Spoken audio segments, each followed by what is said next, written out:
Here's a clip from our latest episode of Booked on Rock. Mark Wilkerson, the author of Pub Rock. It's part of Bloomsbury Publishing's 33 1/3 series genre. Dr. Feelgood, one of the defining pub rock bands. What separated them from everybody else? Yeah, and there's some, as you read the stories, and I always tell people like when I was a kid, when the pub rock thing was going on, I was like 5, 6, 7. So I wasn't going to pubs and checking out pub rock bands, but I will never forget seeing Ian Dury on TV for the first time. You don't forget seeing Wilko Johnson performing on TV or however you see him. So the I think one of the main things that stood out that separated Dr. Feelgood was these characters in the band. I mean, they were a phenomenal band too, and they were one of those that, like I talked about, these bands weren't smiling at people. Wilco would glare, would stare you down and machine gun you with his guitar, and they would compare.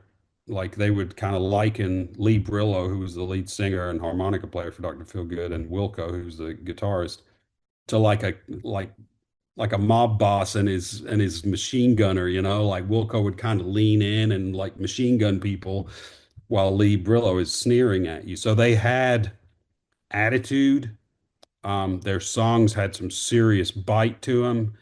And this character, Wilko Johnson, I mean, he moved across the stage like if Julian Temple did a fantastic documentary about Dr. Feelgood called Oil City Confidential, and you see this like footage of Lee Brillo standing up on stage singing, and all of a sudden you'll see like Wilco just go across the screen real quick, and it's just like that's how he moved. He would just kind of like go. It was like he was on a track. He would like go forward, he'd go across, he'd go back. I remember somebody described him as a broken Dalek, like Yeah. from Doctor Who.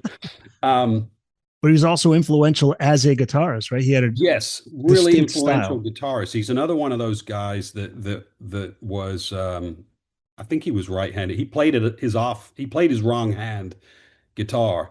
I think he was a lefty, and he learned to play right because he couldn't, find the correct guitar, and that made his approach very kind of idiosyncratic.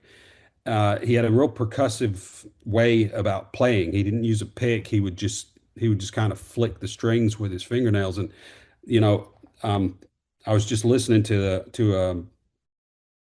Roxette just before I got on here, their first single, and his guitar is just so unique. He's just one of those guys. He was a really endearing, interesting character, but he was also just a unforgettable stage presence and yeah, his technique on the guitar. So yeah, that's what Dr. Feelgood were one of the most, if not the most successful and popular pub rock band. They really, blew up. Um, and made a mark, and they were very influential. There's in that Oil City Confidential documentary. They talked to Clem Burke, the drummer from Blondie, and he talks about how the guys from the Ramones were in the UK. Well, no, he was in the UK. Sorry, in the mid '70s. I think it was though one of the guys from the Ramones. Somebody took a Dr. Feelgood album back to New York, and he said he was at a party, and the Ramones were there, and Richard Hell, and the guys from the Blondies, and all that, and they loved Dr. Feelgood. They were into it. Listen to the full episode wherever you get your podcasts.